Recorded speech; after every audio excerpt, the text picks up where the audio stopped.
view that we have to continue to question things critically in the Enlightenment manner, because otherwise we are lost. Otherwise we're giving ourselves up to the interests of capital or the interests of ultimately of brute power. So Derrida has always kept a certain distance from Marxism, and the intellectual context here is important because writing as, well, of course he's Algerian, not French, but writing as a French-speaking intellectual most of whose teaching has been done in Paris. He's very much in a hotbed of ideas where Marxism was highly controversial, absolutely central to philosophical debate from the 1960s on, from 1968, the year of the ultimately failed revolution, but the almost successful revolution in France, especially in Paris. And Marxism was a kind of rallying point, and at the same time a point of dissent. It was always at the heart of intellectual discussion. And Derrida grew up as a member of a generation which had produced other very eminent and influential Marxist theoreticians like Louis Althusser. And again, when he was asked whether deconstruction fitted in with or was in any sense an ally, an intellectual ally of Althusserian structural Marxism, he always took his distance, this very careful, critical distance taking that is such a prominent feature of Derrida's thinking. If you go back to the book I mentioned, the book of interviews, Positions, that was published in French in, I think, 67, very early, about the same time as Derrida's great early books. He's already being asked by two of the interviewers who came from the journal Tel Quel that I mentioned yesterday. Are you a Marxist? And then they ask, is différance, the portmanteau term, the pun, if you like, Derrida's, the word that Derrida developed to encapsulate his thinking about Husserl, about structuralism and phenomenology. Is différance simply another word for dialectics? Dialectics being a central term of Marxism. And he very carefully says, no, it's not.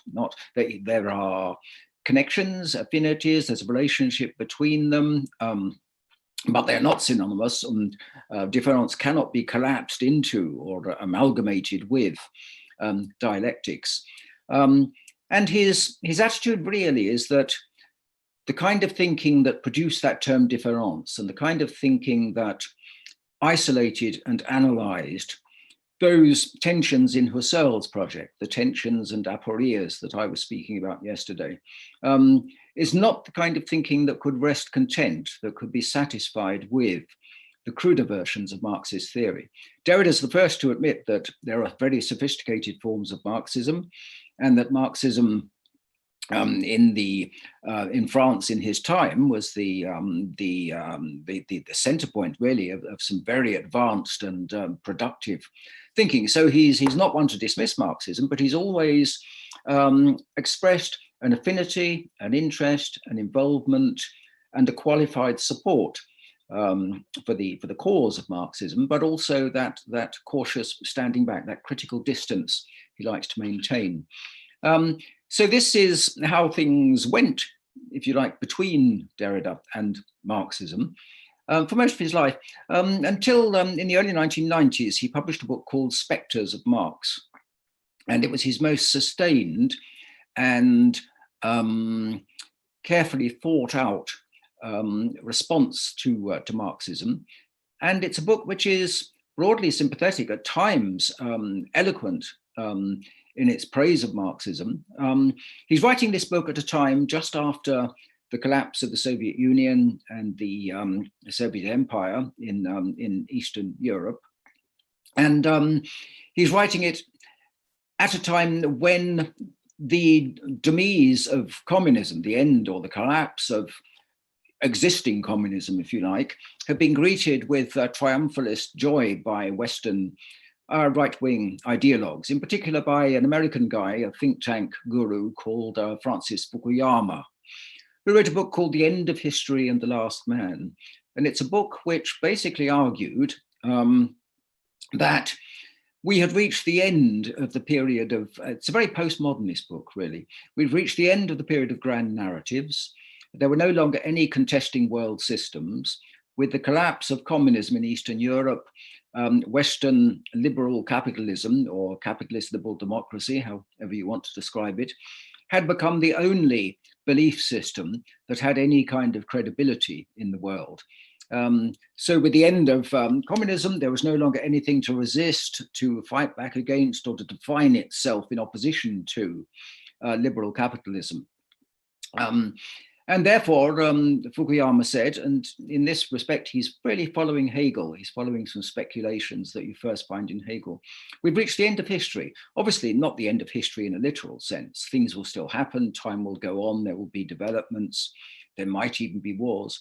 There might be major disruptions. But Fukuyama says they won't affect global politics in the way that the clash between the two rival empires, West and East, had defined it up to the end of the 1980s.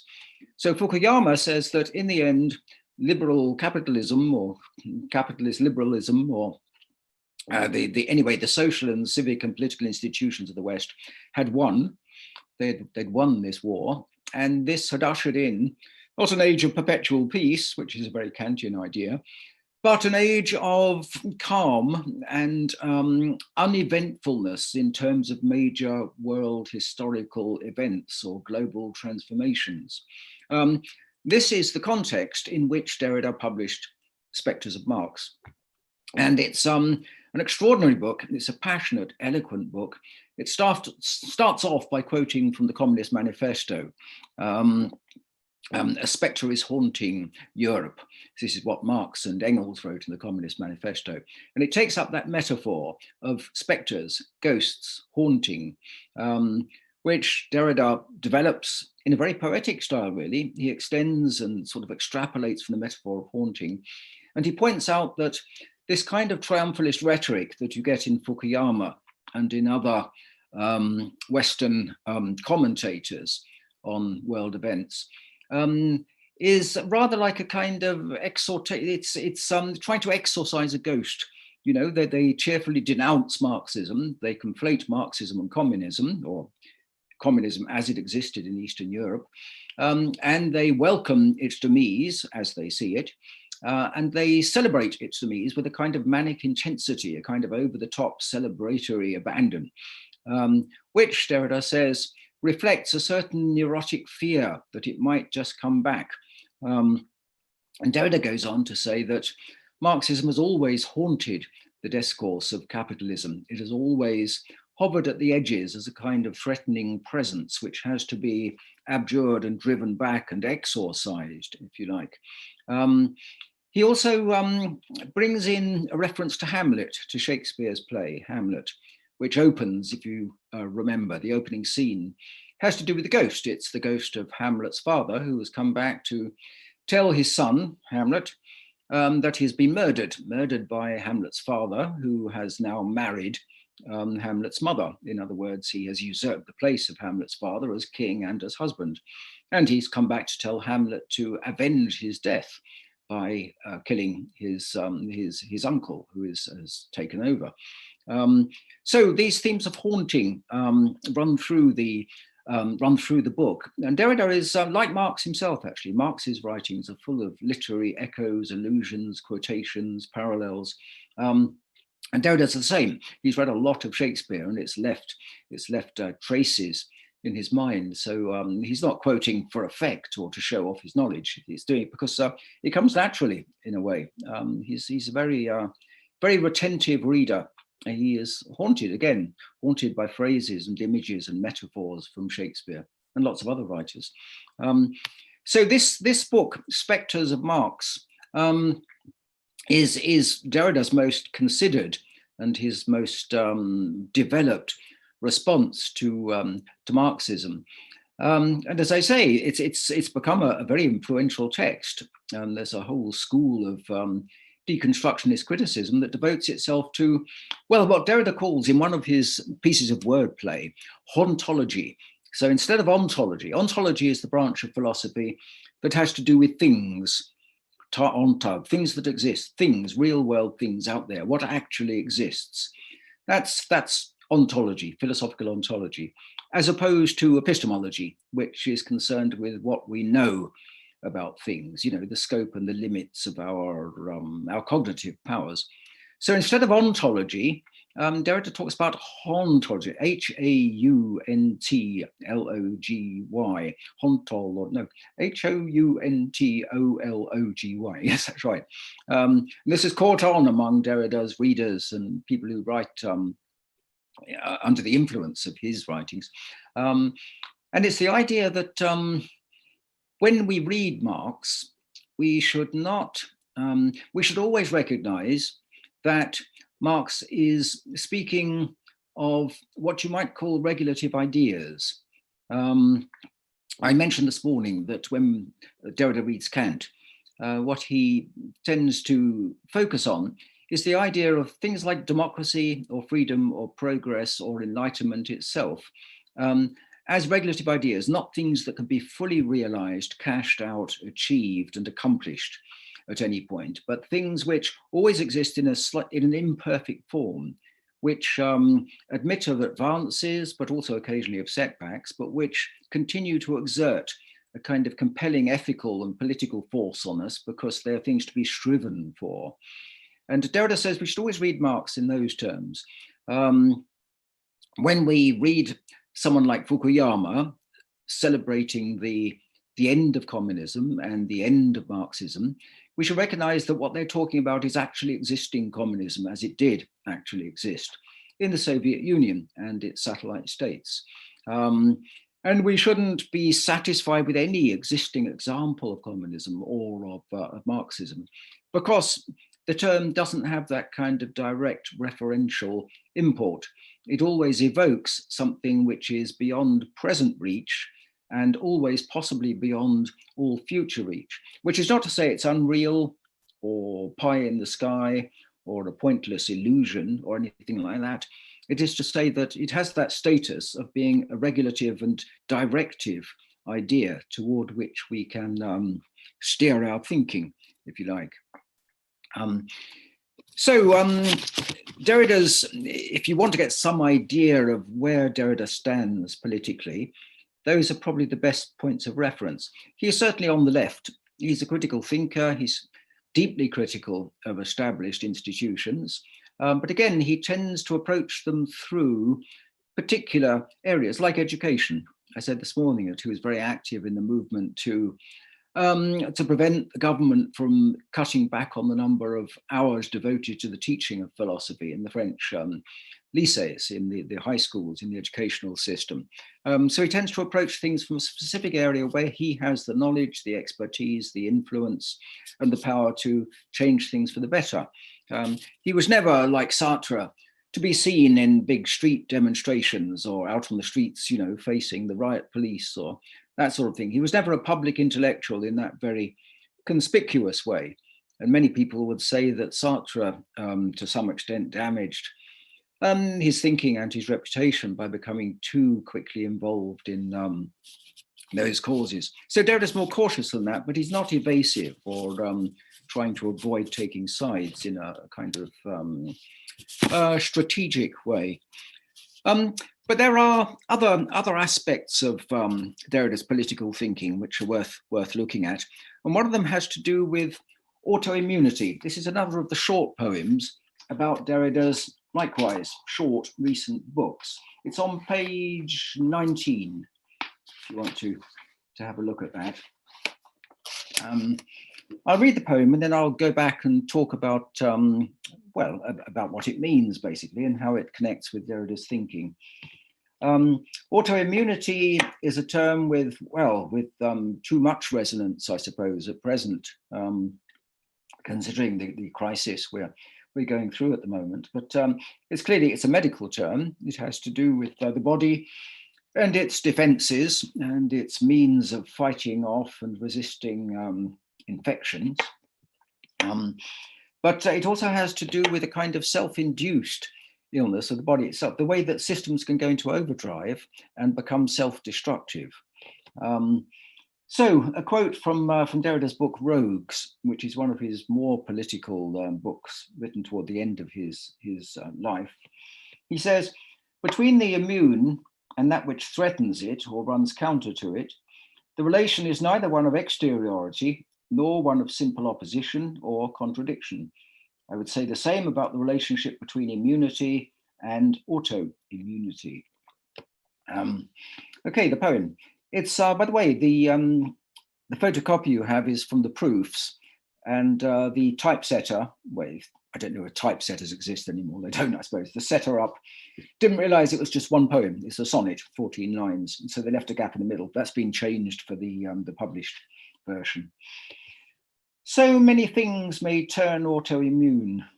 They self-inoculate on every scale, till at some point the safety systems fail, the organism ceases to fine-tune, its daily antibody counts balloon, and then, the climax to this sorry tale, the pullback call goes out to no avail as darkness falls in that last blink saloon.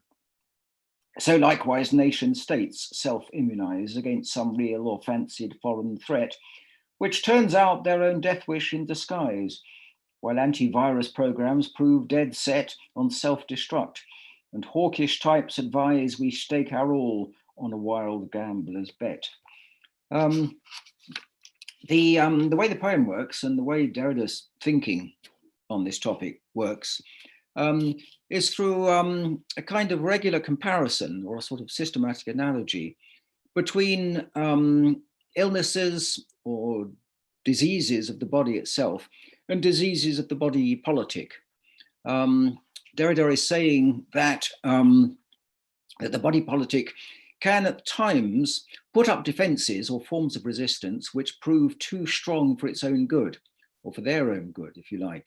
So the immune mechanism can run riot. It can become autoimmune. It can become a source and a cause of its own undermining, or ultimately its own destruction.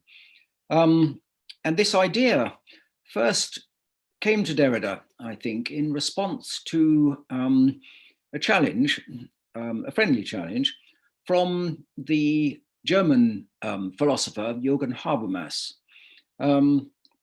Some of you may have come across Habermas. He was a member of the Frankfurt School, which also included other thinkers like Adorno, Theodor Adorno, and Max Horkheimer. A school of thinkers first active in the late 20s and 1930s, then exiled from Hitler's Germany, domiciled for a short while in the US, and then returned to Germany, to Frankfurt. Very dialectical, heavily influenced by Marxism, but also by psychoanalysis and various other currents of European thought, including Kant, but rejecting many of Kant's premises. Very intensely theoretical school. And Habermas was a second generation Frankfurt theorist. And he and Derrida had for a long time sort of coexisted uneasily. Habermas eventually became very skeptical about Derrida's work and wrote a number of very unflattering appraisals, including a book called The Philosophical Discourse of Modernity, where he regards Derrida as an irrationalist and a nihilist, and makes various accusations, really. So their relationship deteriorated for a long time until the early 1990s, when somebody suggested, an Italian scholar, Giovanni Baradori, I think, that they get together and have a dialogue and see if they could sort out some kind of working basis for a closer, more cooperative relationship. And that produced a book, which I mentioned briefly, I think yesterday, called Philosophy in a Time of Terror. This is after the attack on the Twin Towers, at a time when the world was in suspense, when all kinds of threats and reprisals and a kind of global counter-terrorism network was in existence. And well, some of you will remember those days, I certainly do. And her idea, the idea of the Italian woman who convened this series of dialogues, was that they should sort out their differences and find some common ground, which is more or less what happened. The differences between them were, very briefly, as follows. Habermas was at heart a Kantian, but he thought that it was no longer possible to talk, as Kant did, about cognitive faculties, about faculties of the mind. It was no longer possible to do that kind of philosophy. Habermas thought that philosophy had taken the linguistic turn, really. A lot of philosophers talk about the linguistic turn in the early 20th century.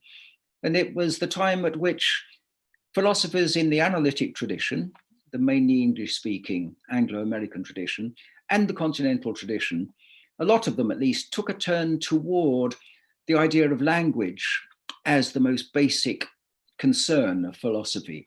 The idea that in the end, we are language creatures, and the limits of our thinking are very closely tied to the limits of our language. Of course, there's a big debate about whether we can think beyond or outside our language, but in some sense, language is central to the concerns of philosophy. So on the analytic side, you find thinkers like Bertrand Russell and Gottlob Frege, concentrating on language as a way of making progress in logic and in the analysis of concepts. On the continental side, you find thinkers like Heidegger and Gadamer saying that language is the very horizon of our being as human beings. Now, Habermas's approach to politics and to philosophy is to speak in very Kantian terms about what he calls an ideal speech situation. And the ideal speech situation is, again, a regulative idea. It is something we can aspire to. Habermas says, if we're thinking about democracy, and after all, Habermas is writing in the wake of the Second World War, when the German state had destroyed itself, destroyed its social and civic institutions, wiped out any sort of sense of historical continuity through this cataclysmic interlude in the middle of the 20th century. And Habermas was one of a generation of intellectuals who felt it was their responsibility to rebuild German democracy from the ground up, to devise a philosophical basis for a constitution that could, in some sense, not recompense or make amends for, but provide a new start after the debacle, after the catastrophe of the Second World War. And Habermas thought the best way to do that was through an appeal to language, but a conception of language that would overlap with a conception of a good society, if you like, a just, progressive, enlightened, inclusive, democratic society. And he thought the way to do that was to work out, on the basis of philosophy of language, what it is to have a free and open democratic society that would be represented and given voice through democratic institutions.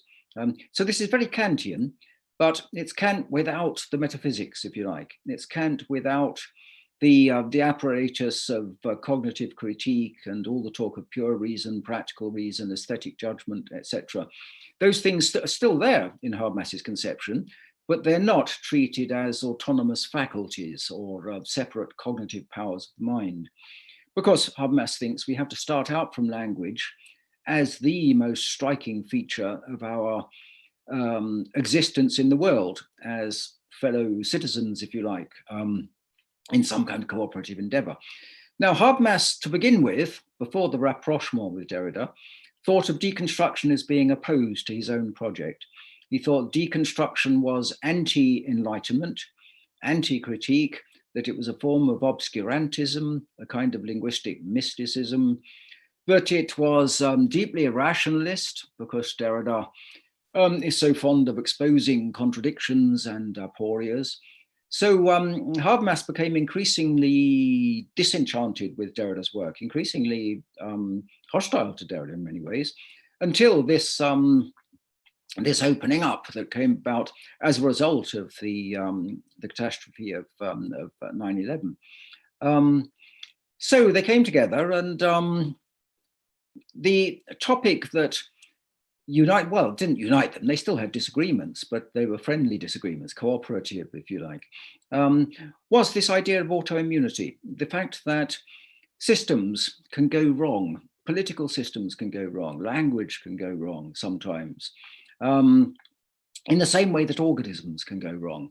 The idea that that autoimmunity, this rather strange kind of condition whereby the system that an organism maintains in order to preserve its health by resisting foreign bodies can go into overdrive. It can become too powerful and begins to prey upon itself, like monsters of the deep or something in Shakespeare. It becomes a self-destructive, interned system, and that's the point I was making in that poem. It's the point that Derrida makes in this book, Philosophy in a Time of Terror.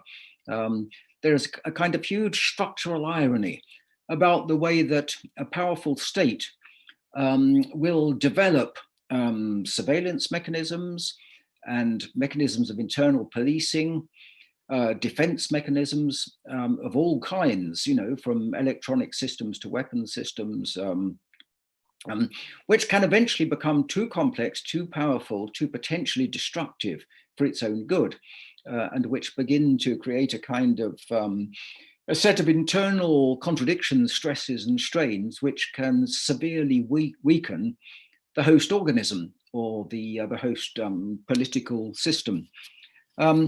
Another poem here in the same sort of spirit is Rogues, and I've lost the page number. But if you can find it, oh yeah, here it is. It's 95.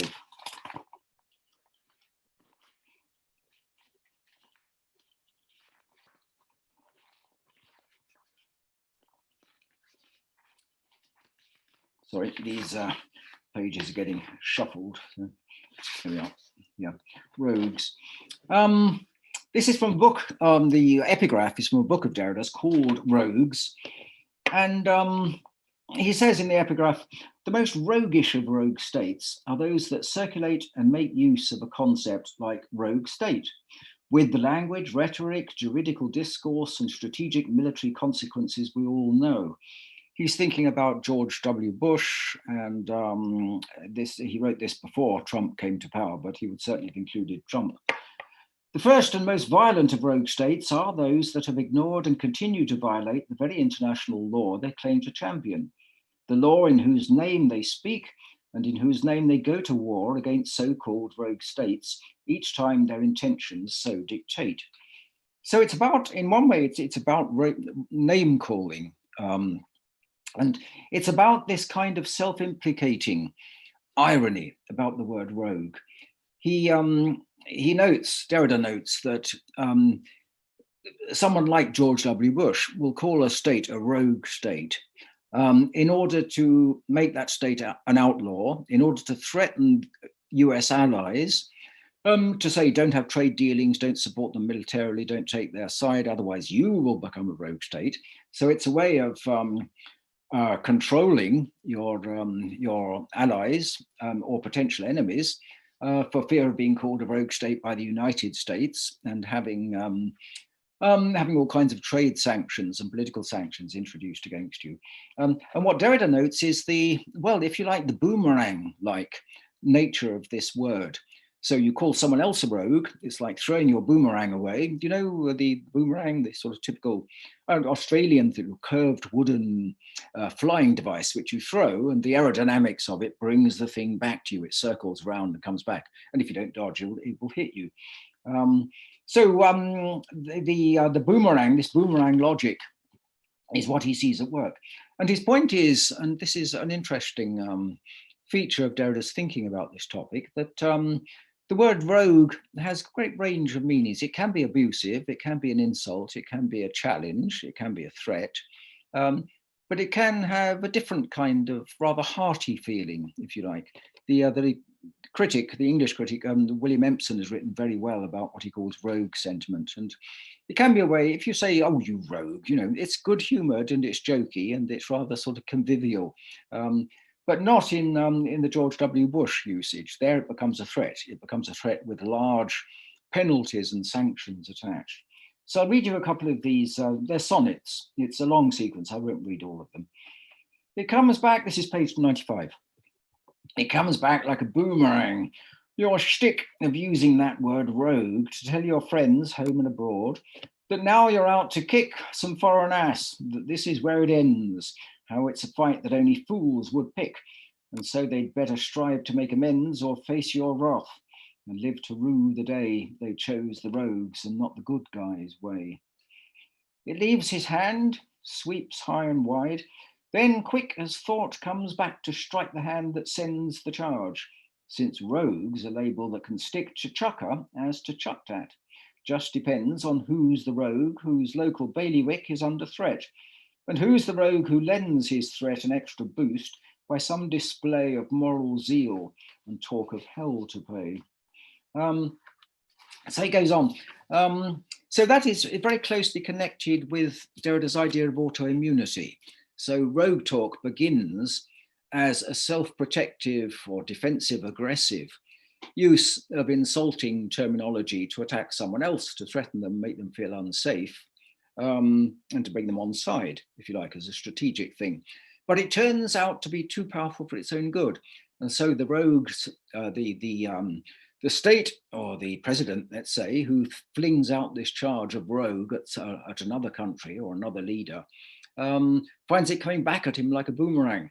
So one can say that the greatest of all rogue states are states like the US that use their power and their military might to enforce their rhetoric, to enforce their rule against rogue states. So it's this kind of perverse counter logic that Derrida is talking about. And you notice the continuity with his earlier work. In reading Derrida, if you read a lot of Derrida over the years, then two things strike you. One is the amazing variety and range of different topics that he talks about. And the other is the fact that once a new text of his settles down, and once you get to know it and reread it and teach it and think about it, then you realize that it does have a lot in common with his earlier writing. And the central thing, the most continuous thread in his work is this fascination with contradictory logics, with systems of logic that go beyond bivalence, if you remember the term that I was talking about this morning, into regions of the aporetic, of aporia, of self, if you like, self-contestation. And sometimes that takes the form of a reading of a writer like Rousseau, supplementarity, where it's largely a matter of very sort of subtle implications drawn out through close reading. And sometimes it can be brought to bear on world affairs, world global politics, as in this later book, Philosophy as a Time of Terror, and the book Rogues too. So when people accuse Derrida, as they sometimes do, of being apolitical or disengaged from real world politics and taking refuge in textual close reading, I think it's possible to respond that no, his readings have much larger, much more directly political, real world consequences, if you like. Yeah. So the other recent, well, not recent, after all, Derrida has been dead now, sadly, for quite a long time, but toward the end of his life, he became very involved in the discourse, the discussion of animals or non-human living creatures and animal rights. Again, he wasn't engaged in the way that, for instance, a philosopher like Peter Singer is engaged very directly, very actively and explicitly as a campaigning philosopher.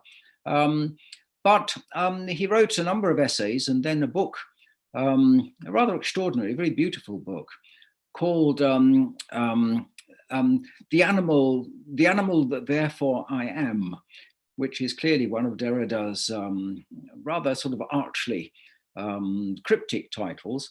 It refers to Descartes. It refers to what I was discussing yesterday, Descartes' idea that one thing we can know absolutely for sure is that when I say I think, therefore I am, I am. There's someone doing the thinking. So even if I'm skeptical about everything else, about the evidence of the senses or mathematical truths or the existence of other people, other minds, I can be skeptical about those. I can be almost completely solipsistic, but at least when I say I think, therefore I am, then the I that's doing the thinking and saying that must exist in and through the act of thought.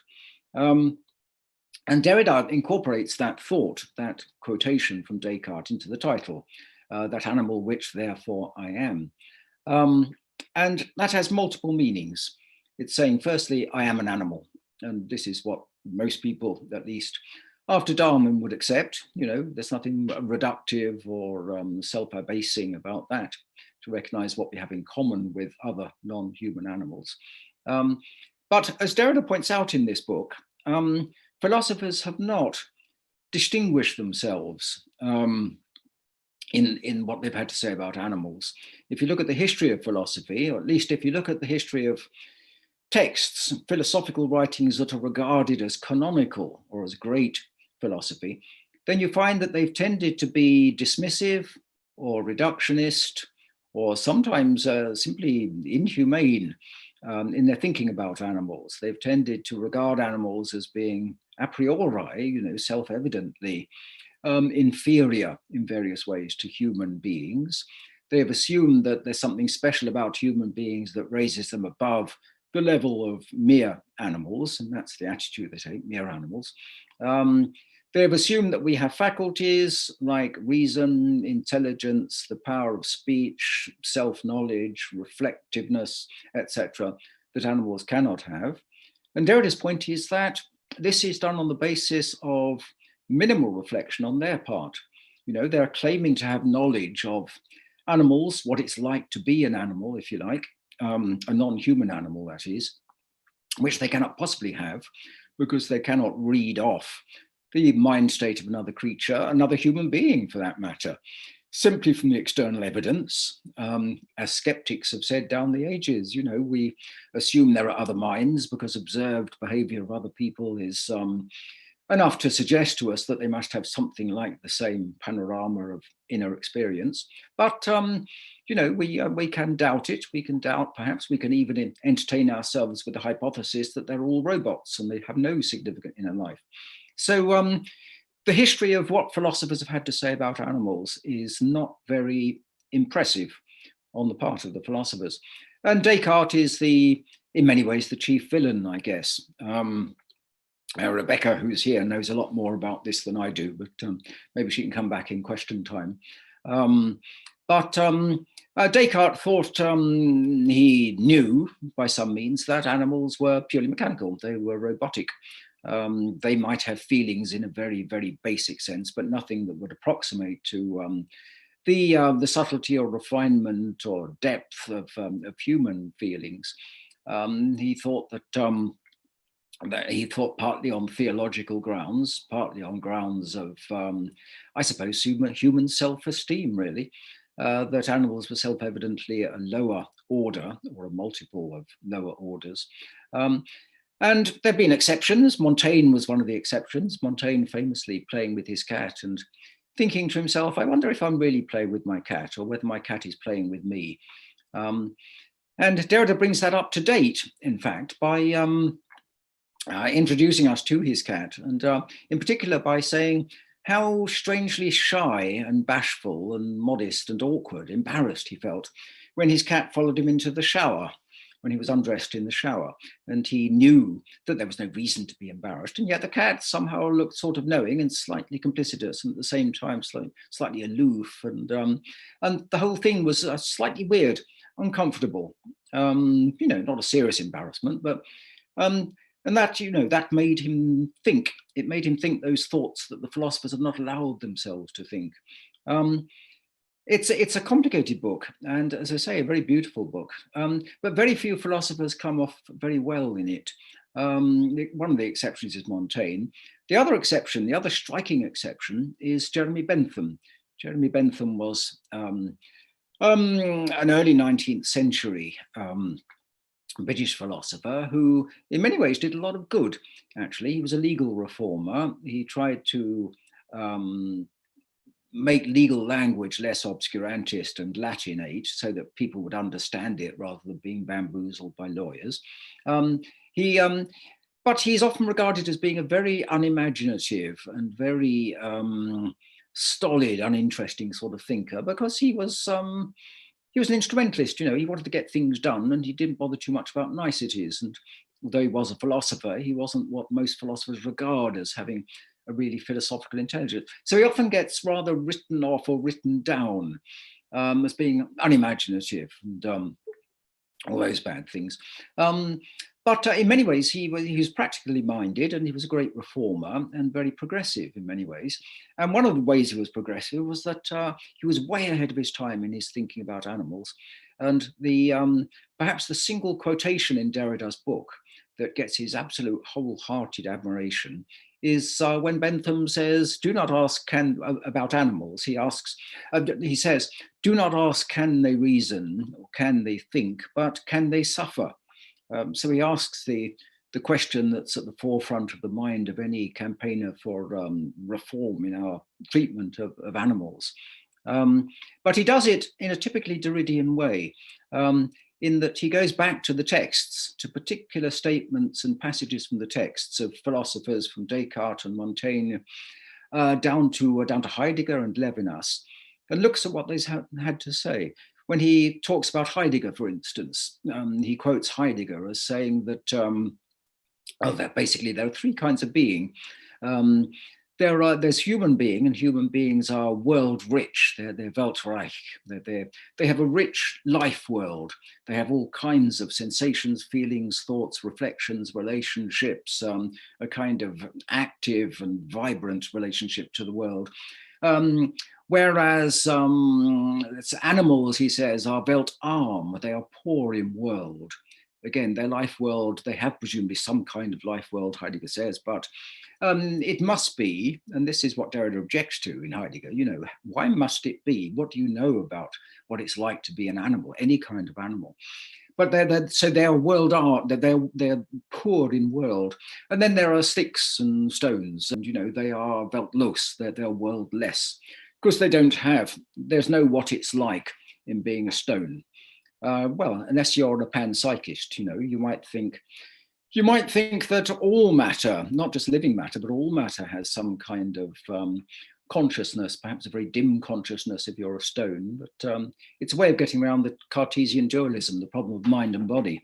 If you can't figure out how the mind links with the body and you're stuck with this flat out dualism, then maybe you say, okay, everything's a bit conscious, and that means we haven't got a sharp cutoff point that we have to transcend or explain away. So again, Derrida asks, by what right? Derrida's always asking this question, by what right does this philosopher say what he or she does? Is it as self-evident as they claim? And his answer in the case of the majority of philosophers who've written about animals is no, they don't have that right. Okay, let's look at the poem on page 20, which takes this up. I think I seem to remember it's quite a long poem, but I won't read the whole thing. Page 20, the animal. And the epigraph, as usual, is chosen from this text of Derrida. As with every bottomless gaze, as with the eyes of the other, the gaze called animal offers to my sight the abyssal limit of the human, the inhuman or the ahuman, the ends of man, that is to say, the border crossing from which vantage point man dares to announce himself to himself, thereby calling himself by the name he believes he gives himself. Typical bit of rather riddling, cryptic Derridian prose there. But what he's saying is that if we're thinking about non-human animals, then the way to do that is not to think, oh, they're much more like us than we used to think, or than philosophers like Descartes thought. That is, if you like, claiming animals as kindred spirits, or claiming a kind of community or an insiderness with animals, But Derrida says that's not the way to think about it. They are, for all we can possibly know, very, very different. He's not saying, I'm on a wavelength with my cat.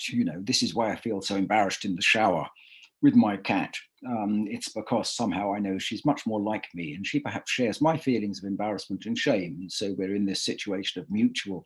He's not saying that at all. No, he's saying that for all we can possibly know, non-human animals are very, very different. So it's a bit like when the philosopher Thomas Nagel writes an essay called What's It Like to Be a Bat? And what he wants us to take away from that question is, you know, bats are these creatures who fly by the equivalent of radar. They are blind, or very largely so. They rely on sounds bouncing back and reaching their receptors so they can judge distances and directions, etc. Derrida is, he's not saying quite the same thing, but it's within reach of that, that Thomas Nagel idea. So he's saying a due respect for non-human animal life involves us recognizing the perhaps very large, perhaps unpassable distances between us and them. But that doesn't prevent us respecting them and recognizing their equal right to existence. So this is the poem. It's written in a verse form I'm very fond of. The verse form was invented by William Empson, and he used it for one poem, one, I think, very good poem, but he decided that it didn't quite work in the poem, and so he gave it up, didn't use it again. And you can see how it works on the page. It's a combination of a 4-line poem, a quatrain, and a 3-line poem, because the second line, the middle line, is broken in half. Well, actually, it's broken into 4 syllables before the break and then 6 syllables after the break. And it has the effect of, and the short second line echoes the first line. In fact, it replicates the first half of the first line. So a bit like a villanelle, it has that effect of repetition. So I'll read you a bit of it. So keen they are to stress the species gap. So keen they are that animals not bear some likeness to themselves across the bar.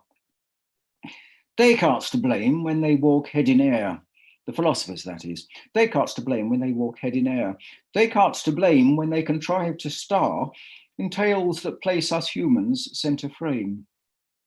It's like a map with 2 zones, near and far. It's like a map that carries no place name, but those that duly honour Homo sap. From thought's armchair, those ruminants took aim. From thought's armchair, they took their chance to slap the creatures down or pack them off elsewhere. Should something jar, give them the dunce's cap. Should something jar, then just remember they're far lower than our lowest avatar. Yet why this shame beneath her level stare? Derrida's cat in the shower. Yet why this shame beneath her level stare? Yet why this shame as my cat commissar sees me undressed and plays her teasing game? Stuck leg in trap or struck by speeding car. Stuck leg in trap, the stricken beast may claim due sympathy like us on our last lap. Why should she spare my blushes, archly tame? Why should she spare the species handicap I feel, who cast around for bathroom wear? We deem subpar what our genes can't bootstrap. We deem subpar those traits we humans err in thinking primitive or plain bizarre. That's how we came to live so solitaire. That's how we came to count the abattoir no fault of ours or place of evil shame. When kind ties snap, they leave a lasting scar. When kind ties snap, the break will surely maim both sides, though one appear to take the rap. Hurt past repair, while all goes on the same. Hurt past repair, while some refuse to tap the creature root of interspecies care. What that first half says basically is that philosophers have always sought to promote human interests and to give human beings the starring role in evolution or in, before that, in God's scheme of creation, by downgrading animals, by assuming, taking it for granted, that animals are inferior in every way, except maybe in some physical ways, strength and speed. But the assumption was that human beings made up for that by being cleverer, or deeper, or more profound and spiritual. So the first half really says we've got to learn to understand animals better. The second half reminds us of the danger of pushing too far in that direction, of collapsing differences. So I'll read the second part. Let's not delude ourselves with idle dreams. Let's not delude our waking thought with that old fantasy of shared solicitude. The beasts have their own life world habitat. The beasts have their own life worlds that include just those with conspecific traits to share. Not what it seems, that vision, wish imbued. Not what it seems, that extra kindly prayer for creature ties beyond old Adam's schemes. My caveat, false fellowship's a snare. My caveat, don't trust those mythic themes of ark-bred closeness on Mount Ararat. That's Noah's Ark. We'll get things skewed by playing hybrid teams. We'll get things skewed if having them to bat restarts some age-old interspecies feud. The contact's rare, nothing to marvel at. The contact's rare and such that change of mood or fear can drive the beast back to its lair. In genes and memes, the Eden strife's renewed. In genes and memes, it bids us somehow square the clashing needs, the variant life regimes. A concordat, but not sans frontières. A concordat on terms each party deems enough to nip the budding autocrat. So the gist of the second half of the poem is too much closeness, or the idea of closeness, if it goes too far, is going to confuse us. It's going to mean that we show less respect toward the animal, whatever kind of animal, in its difference from us. Yeah, so it's really it's a plea for for boundary watching, not insisting on boundaries. That'd be just as bad, but recognizing differences and respecting those differences. So I recommend you to read Derrida's book about animals. It's typically, it's very humane. It's large-minded, generous, beautifully written, sympathetic book, very typical of his later writings. Let me go back to a couple of points in the time before question time. And one thing I wanted to talk about a bit is one of Derrida's very few engagements with English-speaking philosophy. And one of the sad things about Derrida's career was that although he was a very gentle, kindly man, I mean, irenic in the sense, the opposite of polemic, you know, he wasn't polemically minded. He didn't like disagreements or public quarrels and arguments, but he was drawn into them, I think, partly because analytic philosophers, Anglo-American, English-speaking, mainstream academic philosophers, had never encountered something like Derrida before. The writing, the brilliance of the writing, the very self-conscious literary style, the range of reference, and the, to them, quite extraordinary nature of some of Derrida's interpretations of philosophical texts like Plato, like the Phaedrus, just struck them as off the wall. And so he was often denounced as being a game player, a joker, a charlatan, and writing simply to advertise his own cleverness, which I hope I convinced you is not the case. So a few exchanges he did have with English-speaking philosophers in the mainstream tradition were mostly very hostile and prickly and difficult, especially the exchange he had with John Searle, who is a philosopher of speech acts. This is a branch of philosophy that was first, well, invented really, or first popularized and disseminated by an English philosopher, an Oxford-based philosopher called Austin, J.L. Austin, John Langshaw Austin. And his idea basically was that if you're doing philosophy, the way to do it is not to have big theories, schemes, sort of sweeping explanations for this, that, and the other. Don't be Kantian, in other words. Don't have this grand edifice of concepts. But, and indeed, don't have general theories even about language, but listen to the way people speak. You know, he called this ordinary language philosophy. And he said, if you listen to the way people speak, then you will find that ordinary language is immensely subtle, resourceful, varied in its applications. And the important thing is the detail, just listening. For instance, he said, listen to the way people use adverbs, you know, words with ly on the end, ly. Go to a court of law, for instance, listen to the way that prosecuting and defending counsels use words like accidentally, inadvertently, unthinkingly, unconsciously, unwittingly, irresponsibly, absent-minded, a whole range of things. And because those adverbs imply degrees of responsibility. If you do something deliberately, there's no doubt about it. It's an act of will and you're responsible for it. If you do something accidentally, you can hardly be blamed. If you do it inadvertently, it might be carelessness. And perhaps in a professional context, that could be actionable. It could be legally counted a crime. So he says that it's in that kind of fine-grained, nuanced difference in our ways of using language that we can find out all kinds of important things about moral responsibility and about lots of other questions.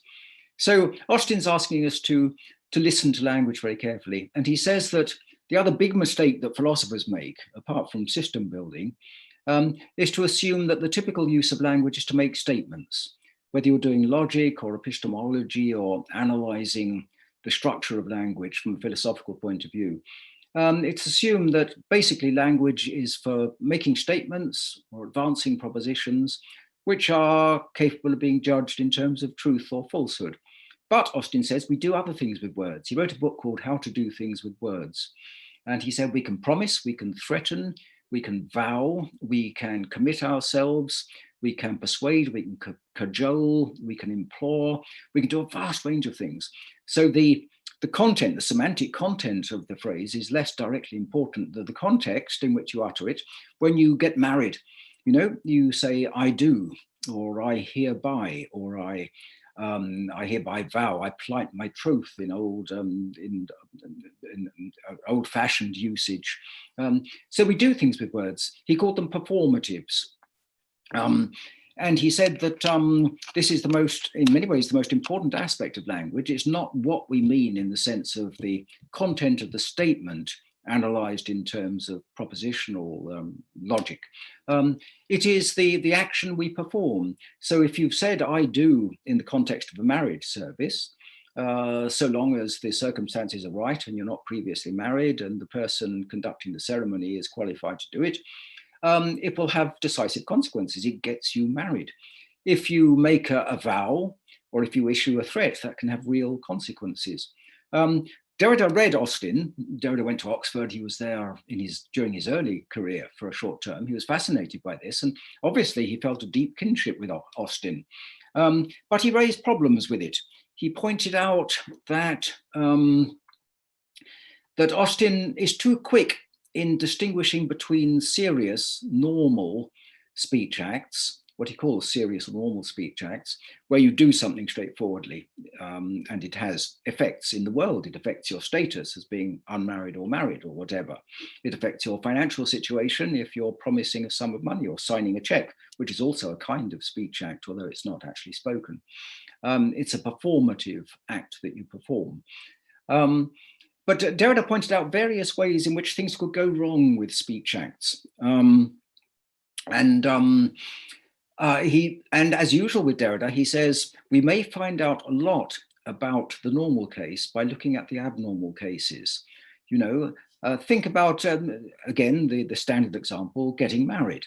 What if it turns out that the minister was drunk at the time and hadn't the faintest idea what he or she was doing? What if the minister after the marriage service said, oh, I didn't mean it that time, or said that was a practice run? Okay, so you've gone right through the marriage service, and then the minister says, oh, and I was practicing that time, or my mind wasn't on it, or I was being ironic.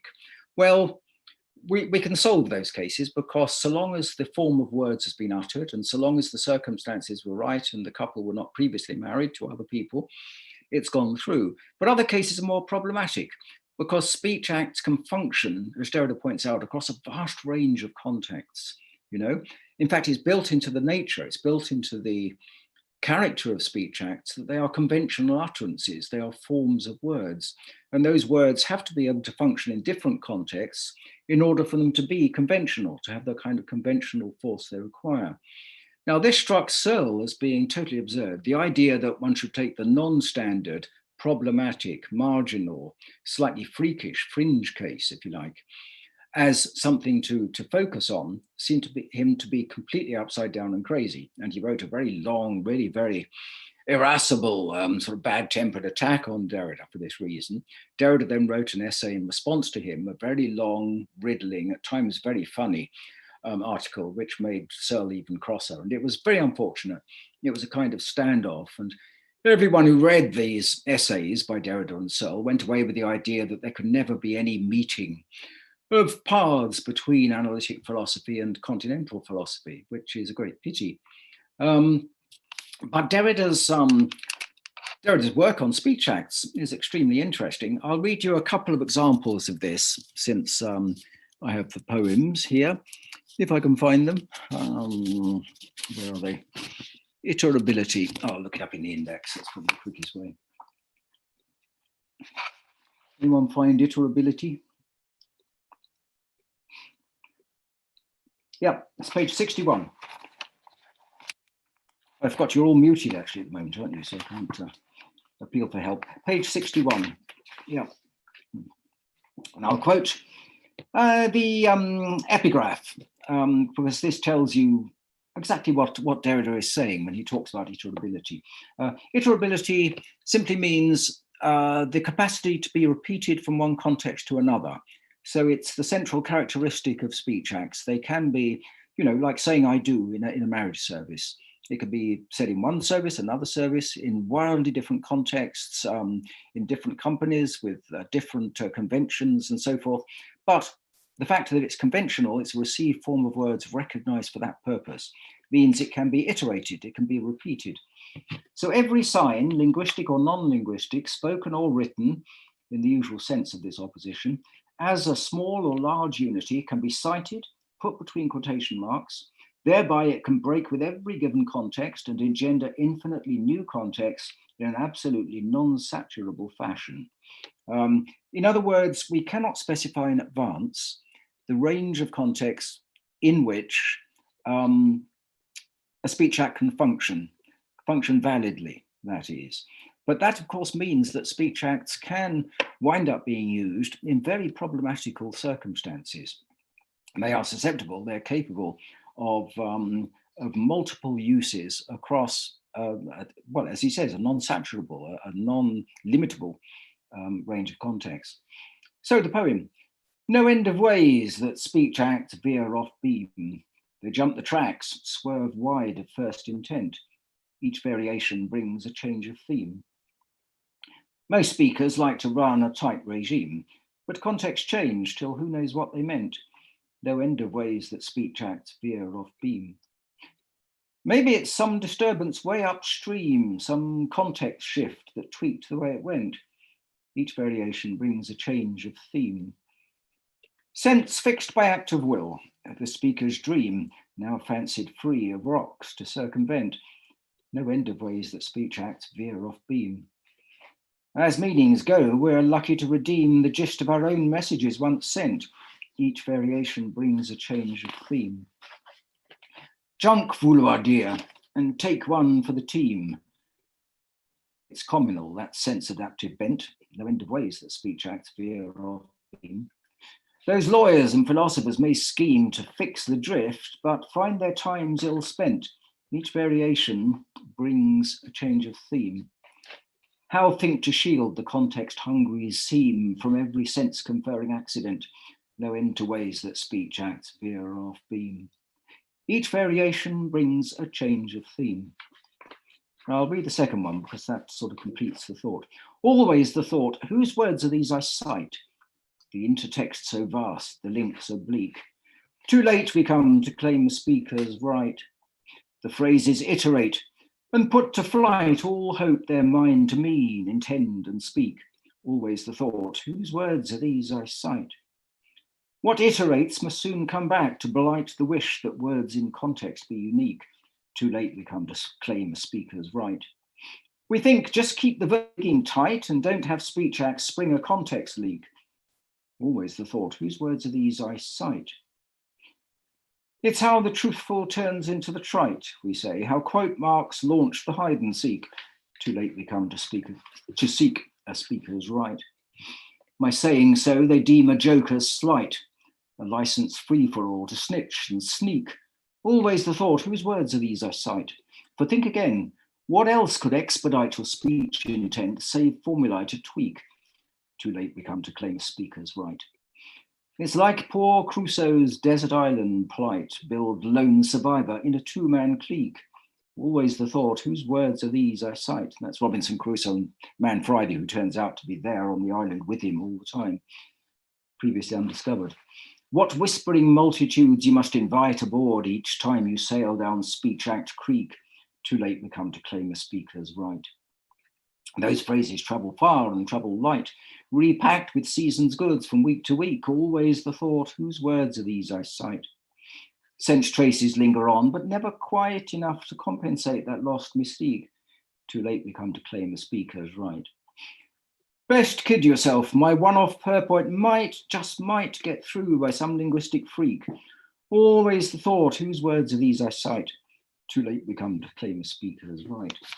Now that's, that'll give you some idea of what Derrida's saying here. What he's saying is that the slipperiness of speech acts, the fact that they can function across lots of different contexts, is not a cause for despair. We do most of the time communicate our meaning adequately. We know the difference between normal contexts and non-normal. For instance, Derrida says, Austin is a bit too quick in distinguishing fictive speech acts, speech acts spoken on the stage or in novels, from ordinary, everyday, practical, purposive speech acts.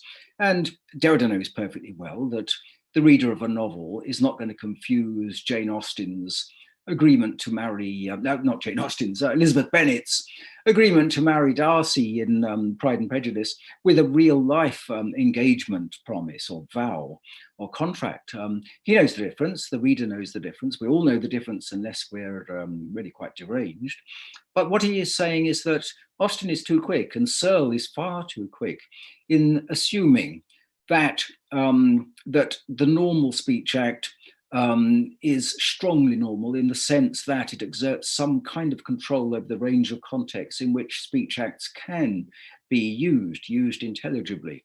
And what Derrida is doing is, to return to a word I used quite a lot yesterday, he's recognizing the extent to which inventiveness plays a part, even in the most, potentially at least, even in the most apparently everyday and sort of basic and mundane of contexts.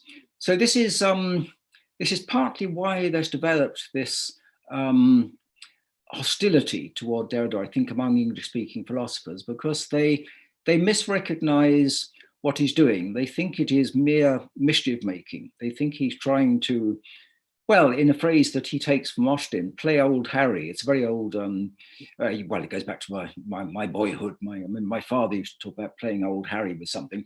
It meant sort of, mischievously taking something and turning it upside down or inside out, or making mock of it, or misusing it for comic purposes, or satirizing it, or taking the mickey, would be another phrase.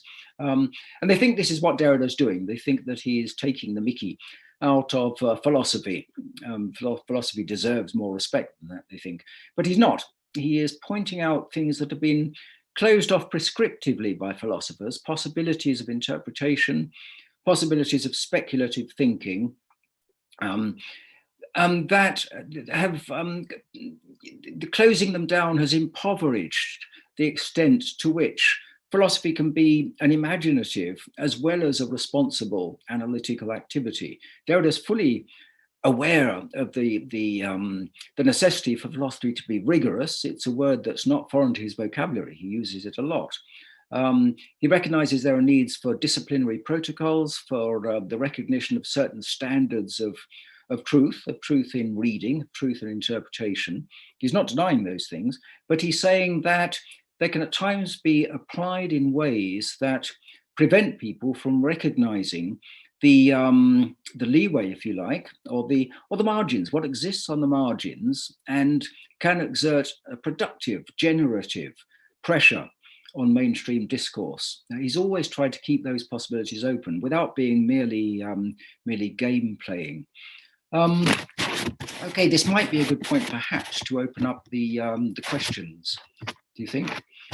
Since we've reached a kind of stopping point. Nitin, where are, oh, you're there, yeah. Okay, sir, we can move to the Q&A session. Yeah. Milan and Devi? Yes, sir. Yeah. It's now time to move on to the Q&A session. Devi and I would be reading out the questions simultaneously. Sir, if you, in case you are unable to hear us due to any sort of technical issue or lack of clarity, do let us know. We will repeat the question. Okay, yeah.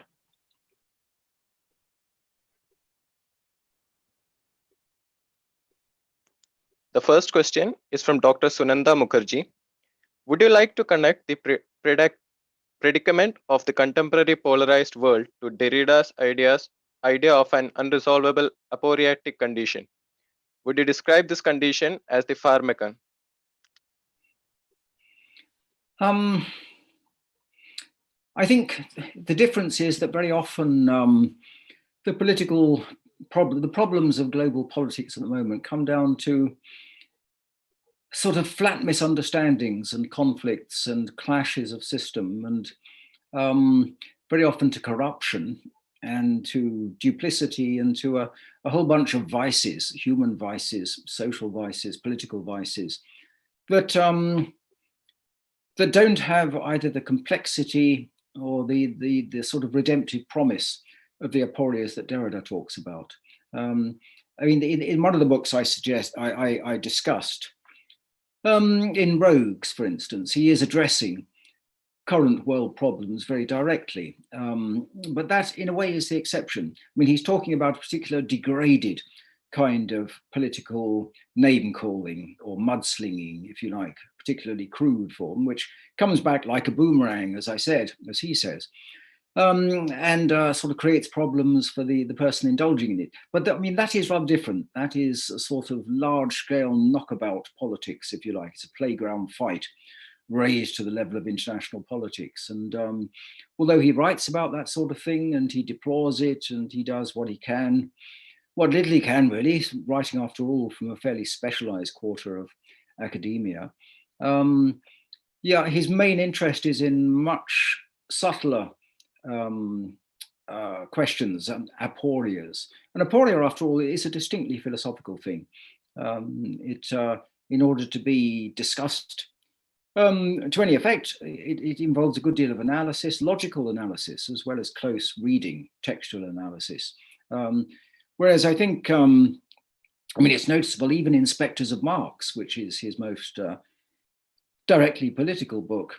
You can feel, he has a whole chapter on Fukuyama, and there's something absurd about Derrida, you know, a man of immense subtlety and intellectual reach and vastly sort of wide reading, to engage with Fukuyama's book, which is really a trivial piece of polemics. It didn't deserve anything like the attention it got. And Derrida does a very good demolition job, you know. He shows that Fukuyama is drawing with unwittingly on all kinds of sources that he doesn't recognize and doesn't properly understand, and that his views are short term, that they're based on minimal evidence, that he's ignoring. I mean, it's a very passionate book. It's a powerful book. He says, you know, how can a person like Fukuyama be indulging this sort of dream of capitalist world hegemony when there are millions starving, millions dying in wars that are prosecuted by tyrants who are armed by the Western powers? How can he come out with this trite, ridiculously under-argued and unsubstantiated analysis of the world situation when so many terrible things are happening? How can he talk about the end of history when? But you can see that Derrida doesn't wish to be doing this polemicizing, you know. He wants to get on with what he's good at, which is doing philosophy and reading philosophical texts in an incomparably subtle and interesting way. But he's obliged, he felt obliged, ethically obliged and politically obliged, not just by the pressure of his disciples, although he had been pressed for many decades, to write about Marx and to write a book about Marx rather than just a few remarks about Marx. So yeah, there was pressure there, but he felt an ethical compulsion to address the world situation because he thought in the wake of the collapse of the Soviet Union, there was a real danger of the whole legacy of the Enlightenment and Marxism along with it, being simply swallowed up in a kind of triumphalist tide. So yeah, so yes, I mean, his thinking does address those questions, but it's not, I think, you know, he's not at his happiest or his most deeply engaged when he talks about them directly. Okay, sir, thank you. Moving on. And the second question is from Piyush Raval. Question is, opposite to Rousseau's dislike of contrapuntal music, which involves complexity and necessitates writing, what do you think about Said's idea of contrapuntal reading, which he inverts from European opera musicians like Beethoven and Mozart? I'm sorry, it was distorting. Your voice was distorting there, so I didn't catch it. Could you read it Yes, again? sir, I will repeat it, sir. Yeah, sorry about that. The question is from Piyush Raval. Opposite to Rousseau's dislike of contrapuntal music, which involves complexity and necessitates writings, what do you think about Said's idea of contrapuntal reading, which he invents from European opera musicians like Beethoven and Mozart? Yeah, whose idea was that? I didn't catch it. Edward Said. Edward Said. Ah, right. Yes, right. Edward Said. Yeah.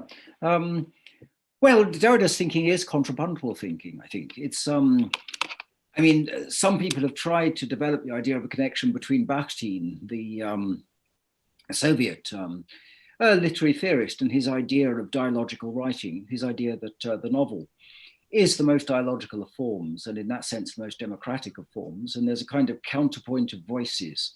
That the novel, unlike, say, lyric poetry, doesn't address us in a single voice, which is an inherently sort of domineering, if you like. It's what is implied by Bakhtin's. But the novel is dialogical, not just in the sense it contains lots of dialogue, characters talking to each other, but that it contains the interplay, the contrapuntal interplay of lots of voices. And there is that element to Derrida's thinking. But then Bakhtin was a cultural theorist and literary critic, first and foremost. But Derrida is, in the respects I've talked about, a philosopher, first and foremost. And there's always far more, well, at the simplest, propositional content in Derrida's work. He is arguing a case and he's engaging with arguments. And certainly, yeah, the contrapuntal is there. Yeah, I suppose this question is complicated by Derrida having written so much about Rousseau, and Rousseau having written so much about music, and music playing such a central part in Derrida's deconstruction of Rousseau's writings on music and other topics. Yeah, there's more of an affinity really between that idea of the dialogical and the contrapuntal and postmodernism. I suppose what postmodernists like Lyotard are aiming at is the notion of a purely contrapuntal dialogue of voices where no one narrative, no one language game, no one phrase regime, that is Lyotard's favorite term, dominates others.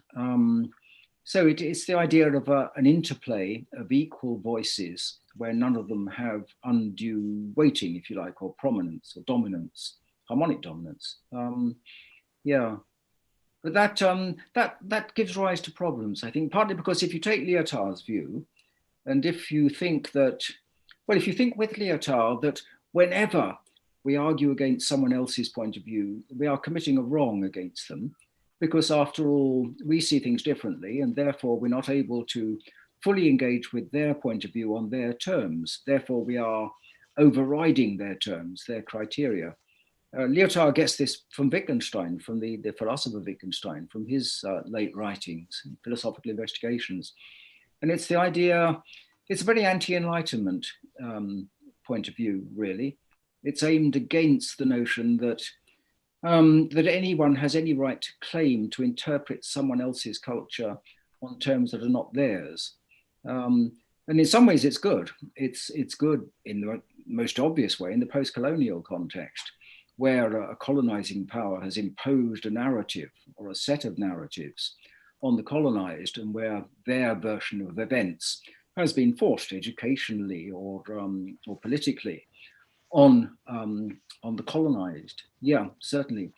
And in that context, it's good to promote the idea of an interplay of different voices, dialogues, points of view, narratives. As Lyotard would say, first order pragmatic natural narratives rather than master narratives or meta narratives. But it becomes problematic when it excludes the point of view, when it excludes critique, because then it would become impossible for anyone to contest anyone else's narrative. It would become impossible, for instance, for the ex-colonized to critique the discourse of the colonizer, because they would, in turn, by the same logic, be imposing their view. There has to be some space for critique, that is, for saying that it is possible to be mistaken at the most simple level. So in saying that someone else is mistaken, one is not necessarily imposing a master narrative or a coercive top-down point of view. Obviously, these are very sort of touchy, prickly, ticklish areas. And Derrida is perfectly aware of that. But as I was saying, when I was talking about Derrida and Kant, Derrida says we have to respect, we have to sustain the vigil of enlightened critique. You know, the idea that it's possible to disagree and to have reasons or grounds or enlightened principles in play, which place us at least, you know, for certain specific purposes in certain contexts, in the position of taking other people up on their views and arguing back. If you exclude that by saying that we must accept the multiplicity of worldviews, language games, cultural belief systems and so forth without question, because if we question them, we're not sufficiently inside them or sympathetic to them, we don't understand them sufficiently, this would call a halt to any kind of enlightened discourse, including the discourse of the oppressed. I mean, one of the things about Sartre that remains highly valid and relevant, I think, is his view that the way forward is to place the most powerful means of enlightened critique in the hands of those who have been oppressed by previous practitioners of what the Europeans once considered enlightened critique. So it's a very difficult question, and it's really the central issue between deconstruction and postmodernism, I think. Deconstruction in its Derridian form, at least, the word gets used very loosely quite often, but the way Derrida practices deconstruction is always to take the view of the oppressed. After all, speaking as he does, as someone who was very significantly oppressed, marginalized, excluded from school, and things could have gone very much worse for him. They could have gone worse when he got to France, in fact, especially during the later years of the Algerian conflict, when he received death threats and felt not just not at home in French culture, but actively threatened and persecuted. So he's always been very aware of the need to speak with those who don't have a voice. But he's always been clear that, that it may well be that some of the sources of critique, of the necessary ideas and the modes of engagement available to those who suffer from oppression will be supplied by a culture they may now find very oppressive. So, yeah. So, as I say, these questions are difficult, extremely difficult, and they were just as difficult for Derrida. He was often placed in situations, especially at international conferences, where he clearly felt very torn. You can read it in transcripts. You know, he felt very painfully, awkwardly placed in some of these contexts. The next question is from Archana Nair. Post-structuralist philosophers and literary theorists are often criticized for being too apathetic to lived social realities. The present culture of the activist public intellectual came as a response to this, especially since the emergence of identity politics starting in the 90s. How would you characterize this as opposed to Kant's idea of the compromise that the philosopher must make in order to be able to freely engage in civilized discourse? Yeah.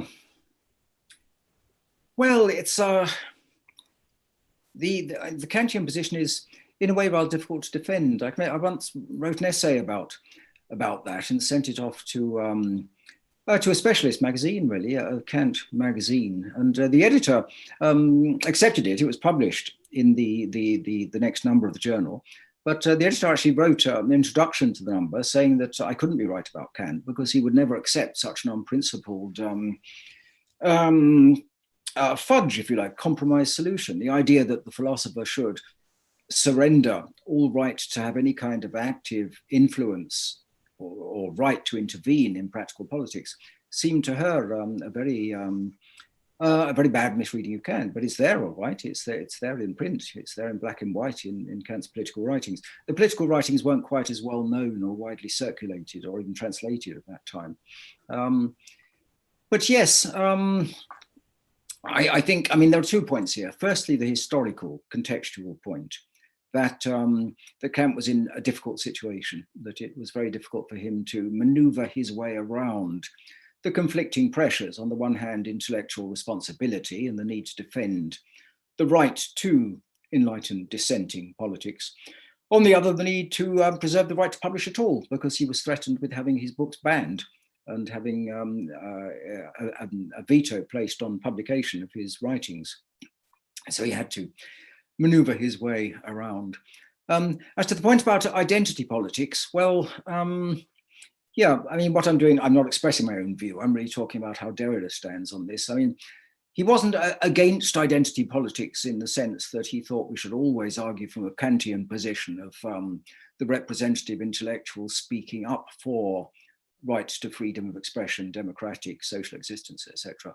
And he was always willing to bring in his own background, his origins, his family experiences, his childhood, his multiple displacement, the difficulty for him of establishing any kind of home ground or sense of belonging, etc. And to that extent, he doesn't do identity politics in the sense of making it central to his work. You could say he's too much of a Kantian for that.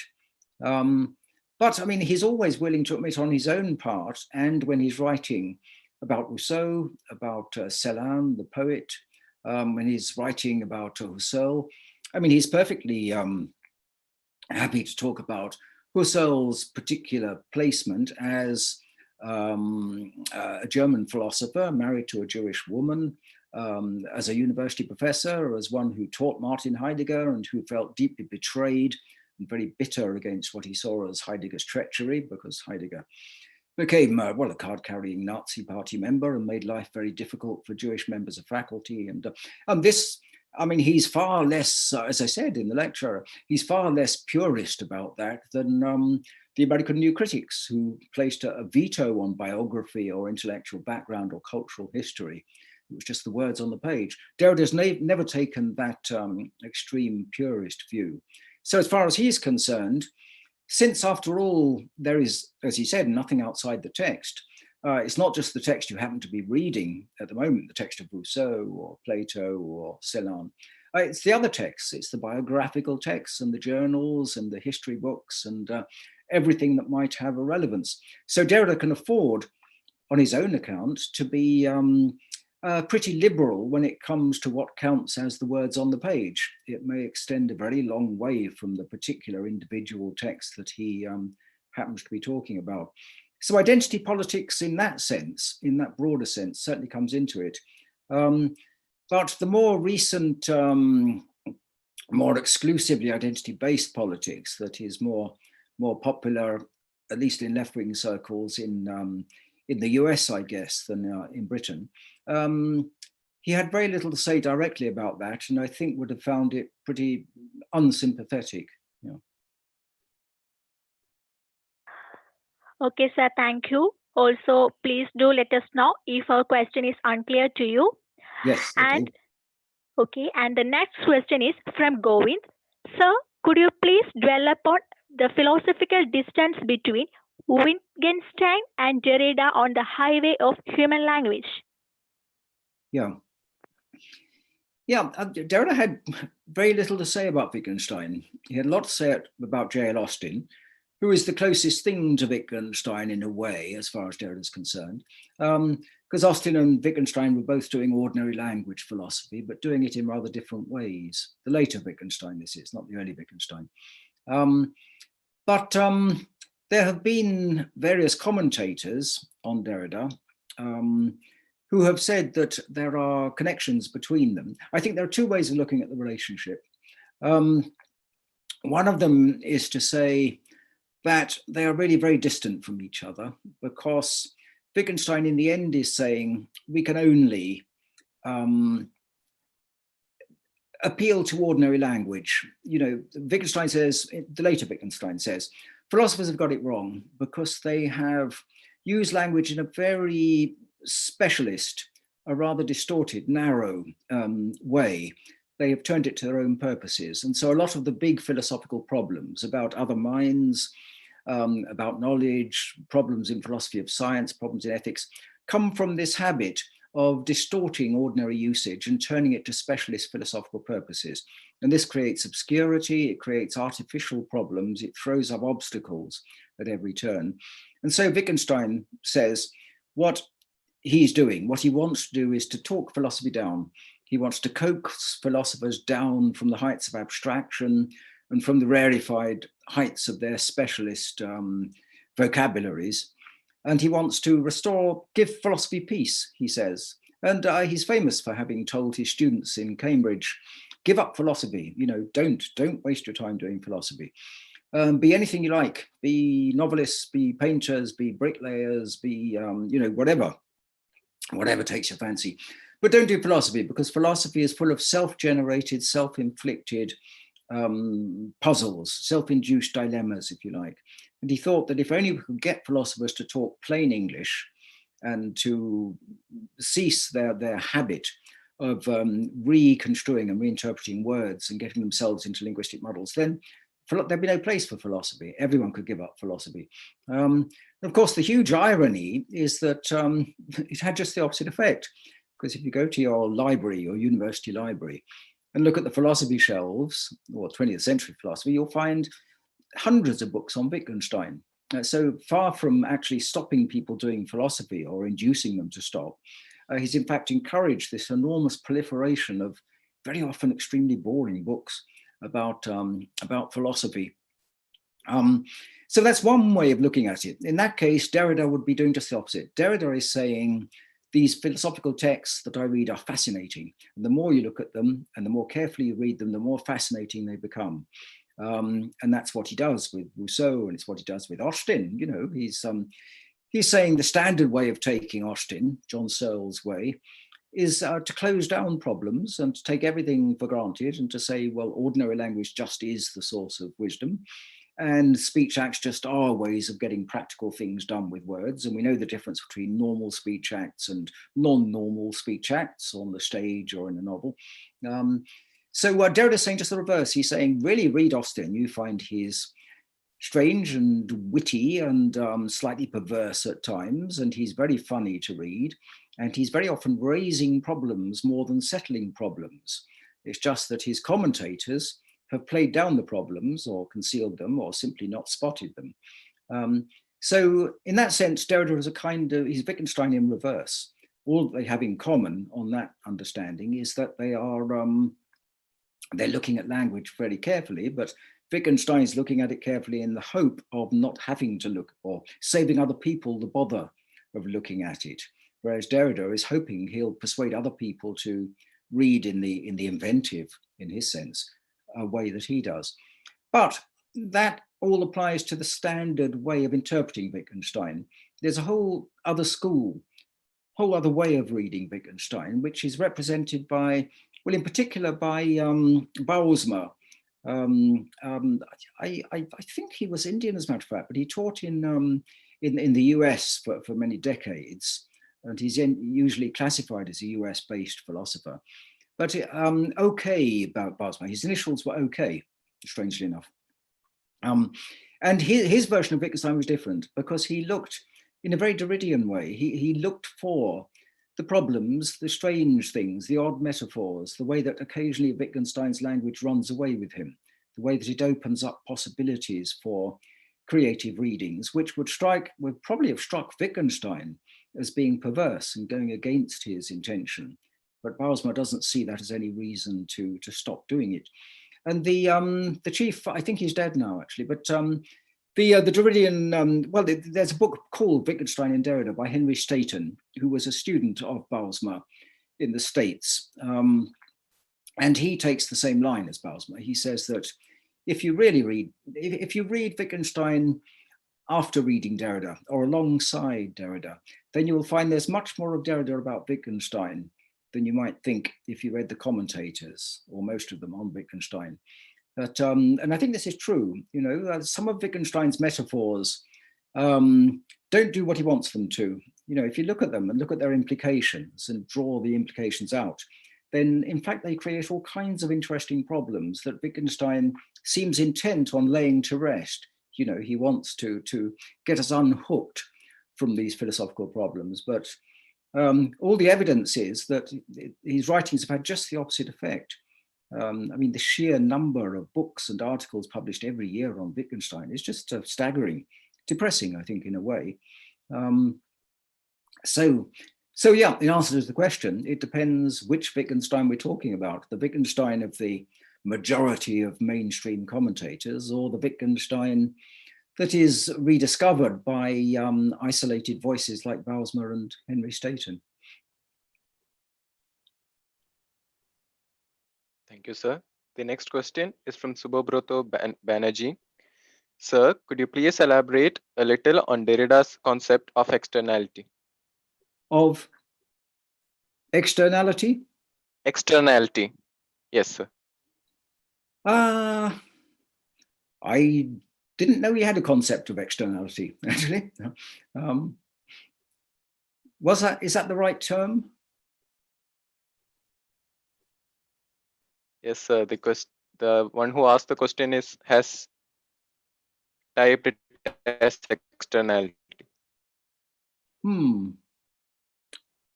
No, I don't recognize that. Or no.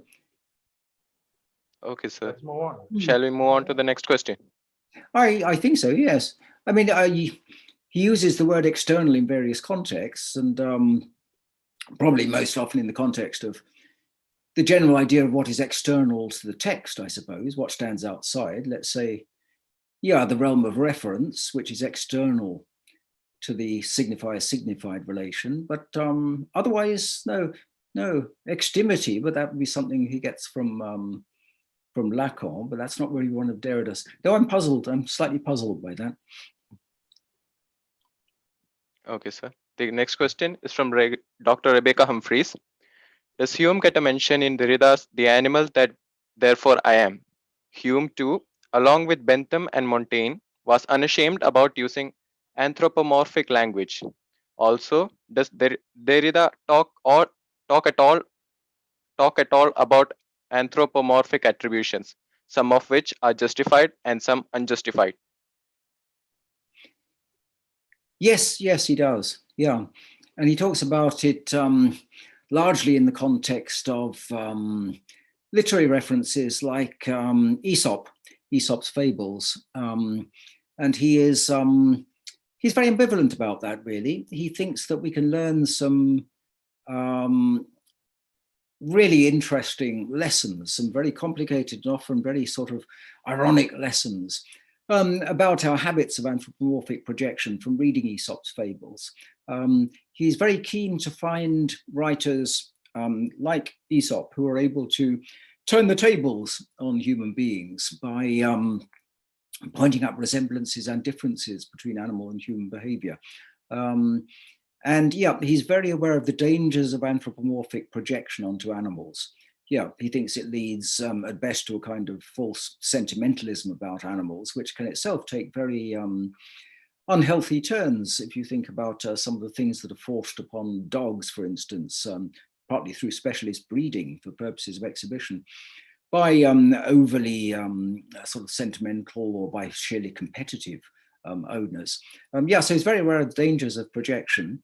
At the same time, he's not entirely dismissive of the idea that we can we can get not inside animals' heads. No, he always thinks that's a foolish and impossible ambition. But he has, for instance, toward the end of the book, he talks about Levinas.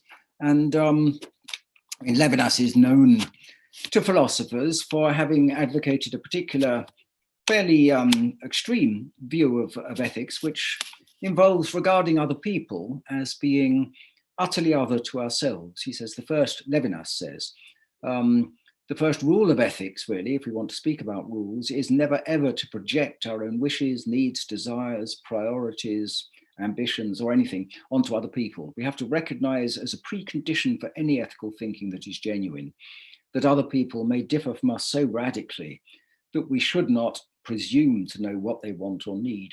And Derrida from early on has had difficulties with that. Toward the end of his life, he became more irenic and more admiring of Levinas. But early on, he says we have to imagine that we can get at least to a certain degree inside other people's minds and sympathize with their needs and so forth, to treat them as human beings, to have any kind of ethical relation with them.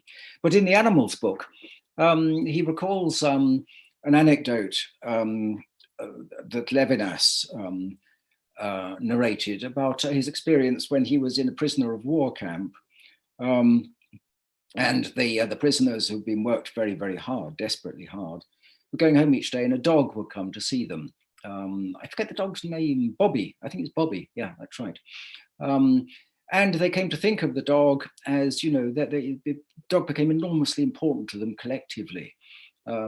So this, in a way, Levinas is offering us a kind of fable, a true fable, but something that the reason the dog was so important to them, but the dog was treating them as human beings. It wagged its tail, it welcomed them back, it met them at the same time every day, it expected them and showed every sign of pleasure at welcoming them back. And when they were treated with brutality and hostility by the prison guards, and then this dog somehow, momentarily at least, restored their sense of actually being human beings. Yeah, again, I mean, Derrida doesn't make too much of this. He doesn't accuse Levinas of contradiction, but there are limits even in Levinas's ethics to this idea of radical otherness. So the idea that that kind of ethical relationship can be extended to an animal and that it should be on the basis of some kind of sympathy, not necessarily some kind of gross anthropomorphic projection onto the dog, but yeah, so that, along with the Bentham reference, that stands as one of the, I suppose, the positive high points, really, of Derrida's book. Yeah. Okay, sir. The next question is from Professor Josie Joseph. Question is, what is your take on Derrida's prose style, the consciously obscure, dense, reverential, and ludic idioms? One can argue that it is his signature response to the specialized text of the Western philosophical tradition.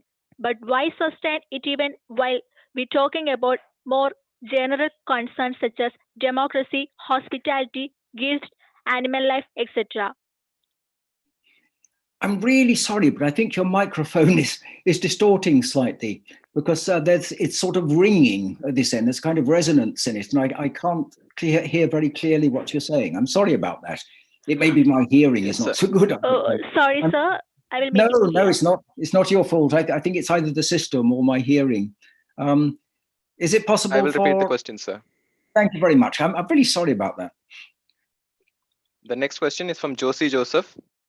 What is your take on Derrida's prose style, the consciously obscure, dense, referential, and ludic idiom? One can argue that it is a signature response to the specialized text of the Western philosophical tradition. But why sustain it even while talking about more general concerns such as democracy, hospitality, gift, animal life, etc.? Yeah. Well, yeah, I heard that clearly. I think the microphone was malfunctioning in the other case. It was, yeah, or my hearing. Maybe it's a frequency dropout or something. But thank you anyway. I don't think Derrida is ever obscurantist. I think I don't really think he's obscure. I mean, he uses, as most philosophers do, there's a certain sort of subsection of his vocabulary which is relatively specialized, and I think that's fair enough. I mean. you wouldn't expect, let's say, a theoretical physicist to speak in ordinary language. And although philosophy is not fully comparable to theoretical physics because it should be, to a degree, less specialist, still, I think there's room for a certain amount of relatively technical language. But I think he never tries to pull the wool. He never tries to make his language or his ideas more obscure or difficult than they need be. He writes in fairly complex sentences. I mean, his style is not parotactic. It's not full of ands or even buts. I mean, it's full of subordinate clauses. But I think that's because he is thinking in complex ways. I mean, he's very aware of problems arising. He will start to formulate something, and then he'll recognize it needs qualifying or specifying, or that certain details need emphasizing. And he doesn't just write straight out, you know, without revising or anything. He's a very careful stylist, but he's a complicated thinker, all right. And he makes certain demands of the reader. And one of those demands is that the reader is willing to read slowly and carefully, and to go back and to reread if necessary, if he or she has not fully grasped the gist at the first reading. And secondly is the fact that he is writing performatively. And one of the many things that analytic philosophers find baffling about Derrida, and annoying most of the time, is that he is doing things with words rather in Austin sense. He is performing or enacting or exemplifying what he's talking about as he does it. And I think that can lead to confusion, or sometimes to bewilderment on the reader's part. So this goes back to what I was saying early on yesterday, toward the beginning of the lectures, about that initial choice, you know, between Husserl and Joyce, which sounds a very sort of extreme kind of choice to have to make. But the way he resolved it, I think, was in a way to do literature and to do philosophy at the same time, but to make it his business to use language, or rather to write in a language that would do at least some of the things that literature does, but do them in a philosophical context. And I think he chooses different ways to do that. In an essay like White Mythology, which is an essay I didn't talk about because, for one thing, it's too long, and it's so frequently misread, but it's an essay about metaphor in the discourse of philosophy. And what Derrida does in the course of that essay is to demonstrate, with very, very wide-ranging references to classical rhetoricians, poets, prose writers, philosophers of science, scientists themselves, metaphor, the way that metaphor is everywhere in philosophical discourse. And he gives many examples of this. Following Nietzsche to some extent. Nietzsche was very fond of pointing out the extent to which philosophical discourse is often unwittingly based on certain essential, indispensable metaphors, like the light of reason, or enlightenment for that matter, or vision, or theory, which is derived from the Greek word for a spectacle. But then he insists that we can't even understand what we mean by saying philosophy is metaphorical until we've examined the way that philosophers have analyzed metaphor, because metaphor is, among other things, a philosophical concept with a theory of language behind it. And so he advances this very complex, very many-leveled philosophical argument about metaphor. And at the same time, he uses metaphors. There are passages in this essay that are densely metaphorical, full of ramifying, interconnected metaphors, in the most extraordinary way. So it's a performative essay. It's an analytic essay, all right. It belongs to the genre of philosophy of language. But at the same time, it is a literary performance, not in the sense an exhibition. It's not a showing off performance, but he is performing. He is actually carrying out in the form of certain linguistic speech acts in writing, the kinds of metaphorical transfer and the figurative operations that he's analyzing. So I think, you know, he's not being obscurantist. He's not being deliberately or willfully obscure, but he's writing as he feels it necessary to write in order to give you some sense of just how complicated these issues are.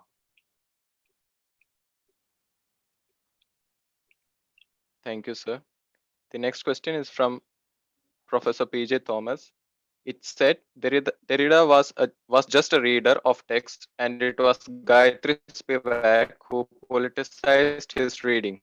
Your comments? Yeah, she was certainly, yes, one of the first people, well, firstly by translating the book, secondly by writing about it, writing a long introduction, which for many people was their first introduction to Derrida's thinking.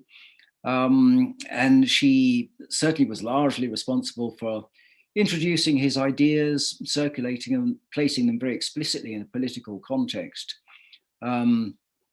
Yeah, so she had a huge part in doing that. Yeah.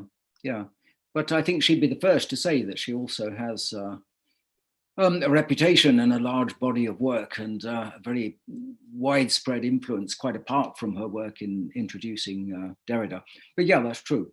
I think, I mean, part of the reason she felt it necessary to do that, I think, is that, as I said, Derrida is very cautious about adopting political positions. You know, he doesn't like to subscribe explicitly to any particular politics. He's very clear to make, you know, he's very keen to make it clear that he belongs on the left, that he is deeply opposed to many specific developments in world politics, and that became especially evident during the years of, just before and after 9/11 with the Bush government in the States. But yes, that's certainly the case. So she felt it had to be clarified just where Derrida stood on political issues and exactly how his work could be used in the context of post-colonial criticism and oppositional criticism in the United States. Yeah, so certainly. The next question is from Princey Jacob. This will be the last question of the Q&A session. Other than non-human animals, would you please add the views of Derrida on nature, if any, and let us know is there any work of Derrida on the same? On what? What kind of nature was that? Sorry, the sound is slightly distorted. Would you please add? Yeah. Would you please add the views of Derrida on nature, if any, and let us know is there any work of Derrida on the same? Yeah. On nature, he more often writes about the concept of nature. So when he writes about Rousseau, and Rousseau's affirmation of nature as against culture, for instance, his point is that there's no direct appeal to nature in itself or of itself. It's always a concept or an ideology, if you like, or a myth of nature, or it's the place that nature occupies in a certain structure of oppositions. This is a point that he has in common with Levi-Strauss, I suppose. He sees nature as always belonging on one side or other of a binary distinction, nature, culture, in the case of Rousseau, and a lot of other thinkers. So Derrida, when Derrida talks about Rousseau and nature, he's not just talking about Rousseau. I mean, he titles that part of his book The Age of Rousseau, and he thinks the age of Rousseau extends from Rousseau's time in the 18th century down to Saussure and Levi-Strauss. He thinks both of them, Saussure and Levi-Strauss, Saussurean linguistics, Levi-Straussian anthropology, are still very much in the grip of a Rousseauist, not a cult exactly, but a Rousseauist mystique, you could almost say, of nature as against culture, as if the two things could be held apart. And he thinks that although Levi-Strauss is very vigilant against such sort of metaphysical commitments, nevertheless, they still occasionally show through the structural machinery, if you like, of Levi-Straussian analysis. So Derrida doesn't have a theory of nature, but he has a very definite theory of the way that nature has figured as an element in the discourse of writers, especially from Rousseau down, but obviously not exclusively in the European tradition. So yeah, apart from that, I suppose what you could say is that Derrida is, like most critical intellectuals, very cautious about, very aware of the danger of appeals to nature. The idea that somehow it's in the nature of a certain culture to be, I mean, this is one of the points where Derrida differs from Heidegger, for instance. Behind Heidegger's claims for the German language and for the special privileged relationship between modern German culture and ancient Greek culture, there is an idea of a kind of natural chain of transmission, a kind of privileged cultural linkage between modern German culture and ancient Greek culture. And it's that idea that there is something that's more natural about German language, thought and culture than other cultures, so that then French culture becomes something unnatural, overly sophisticated. That's an echo of Rousseau in Heidegger, and a very dangerous way of thinking, because it appeals to all kinds of rather atavistic and dangerous, potentially rather fascistic ways of thinking about certain cultures as having a natural ingrained superiority over others.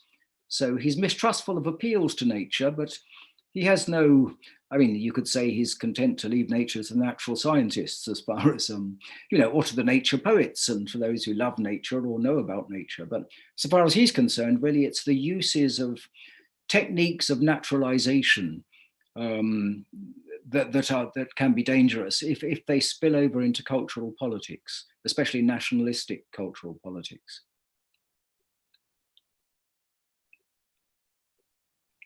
Sir, there is just one more question from Shahrukh Khan. If you permit, I can read the question. Yep, okay. Please comment on Derrida's idea that deconstruction comes from a place of love. Of love. Yeah. Yes, sir. Yes. Yeah, it certainly comes from a love of texts. I mean, Derrida often says that the texts he writes about are those he loves, even if he finds them problematic and teasing and elusive. It's also true that love and the idea of love, not romantic love necessarily, but love and friendship become increasingly central to his later work. He wrote a very beautiful, obviously deeply pondered work on friendship, the politics of friendship, in which he says some critical things about the Western concept, the concept that he sees as coming down from the ancient Greeks, especially from Aristotle, about friendship and love, where they become possessive or exclusive or proprietary, if you like. But yeah, he becomes, as he grows older, I suppose, and especially as his final illness progressed and became worse, and his death became more imminent, he says more and more about those topics. And yeah, what I might do actually is finish by reading you one more poem, because it has to do with friendship and death and love. It's on page 49, and I'll finish after this.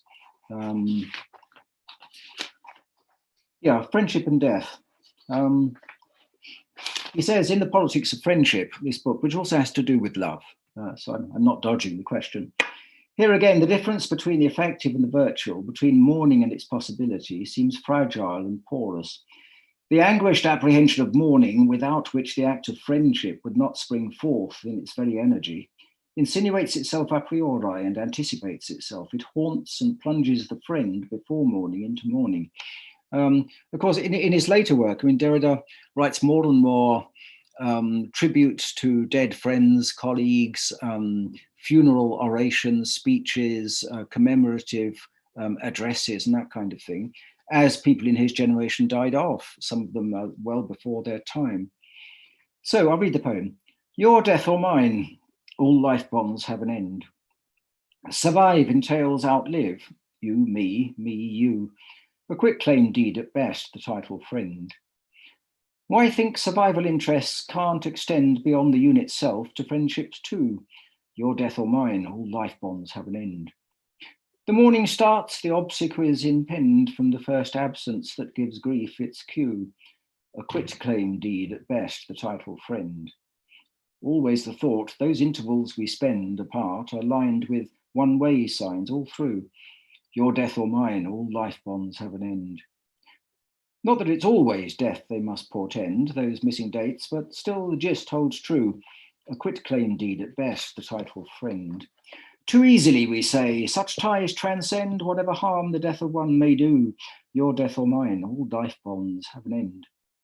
One thing so ego cannot comprehend, that fear not his alone to self subdue. A quitclaim deed at best, the title friend. I die your death, you mine, no mystic blend of destinies, but friendship's après coup. Your death or mine, all life bonds have an end. It's why the noblest friendships may offend the social norms, the communal taboo. A quitclaim deed at best, the title friend. There's grief in store, on that you may depend, when true as well as false friends bid adieu. Your death or mine, all life bonds have an end. A quitclaim deemed at best, the title friend. So, I mean, friend there could also be, it could be love or lover. It's the fact that friendship and love are always haunted by the possibility of death, that of oneself or the partner. But Derrida says the same about writing. Every time you write something and send it off, you send a letter off to a friend or a book to a publisher or an article to a journal. There's always a possibility you'll die before it's read or before it reaches its destination. So I don't know why we finished with these somber meditations, but yeah, Derrida has much more to say about love in his letter. And he says at one point, that you would never spend ages writing about a text, the length of time he spent writing about Rousseau or about Plato or Kant or any of those writers, unless you love them. You have to be deeply attached and fascinated and obsessed with a text, which is a kind of love, in order to write about it with such devotion. So thank you very much for coming along and for so it's been a long session. Yeah. Thank you. Milan? Okay, sir. With that, we have come to the end of question answer session. We had so much of wonderful questions in the chat box today, but unfortunately, due to the time constraint, we are unable to read out all of them. But we ensure you that all the questions will be directed to the speaker. Also, I apologize for my technical issues and inconveniences while reading out the questions. Now, Oh, don't worry. That's probably my hearing. Don't worry about that. okay, sir. Now I invite Dr. Vimal Mohan John, Assistant Professor of Department of English, St. Berkman's College, to deliver the vote of thanks. Over to you, Vimal, sir. Thank you, Devi, and thank you, Professor Norris, for that poem, that final poem on love and death as well. I don't think there could have been a better conclusion to these ruminations on deconstructive philosophy, because after all, what better use can we put it to, if not to question the fatalism of death too, as it were. So thank you for that. And as we close the curtains to this great weekend, I have nothing to offer you but our collective gratitude, appreciation, and thanks. And as was pointed out by Father Teddy in his introductory remarks yesterday, Professor Norris is an exceptional scholar who has dabbled his feet in the vast waters of a wide range of topics, ranging from modern critical theory and philosophy to quantum theory and music. We were also exceptionally lucky to have had early access to his upcoming volume, Hedgehogs, which is in itself an homage, if you will, to the writings and philosophy of Derrida through a medium which Professor Norris chooses to call creative criticism. His gift and his passion for reflective analysis, his poetic acumen, and above all, his selfless generosity in sharing his observations and his work with us, his students over the weekend, require a better tongue than mine to articulate itself. But let me venture and propose that his relentless energy and his keen eye for catching the delicate nuances in literary and philosophic works was a truly invigorating experience. And through connecting these the new critical practices with the logic and philosophy of postmodernism and delivering it in the language of poetry, Professor Norris has demonstrated why he is a poet, philosopher, and a teacher par excellence. And as a curtain call to this series of lectures on deconstruction, let me conclude with Professor Norris's own reminder that perhaps the end of philosophy is to cultivate, enlighten the precarious nature of meaning itself. So on behalf of everyone here, let me offer you our collective thanks once again, Professor Norris.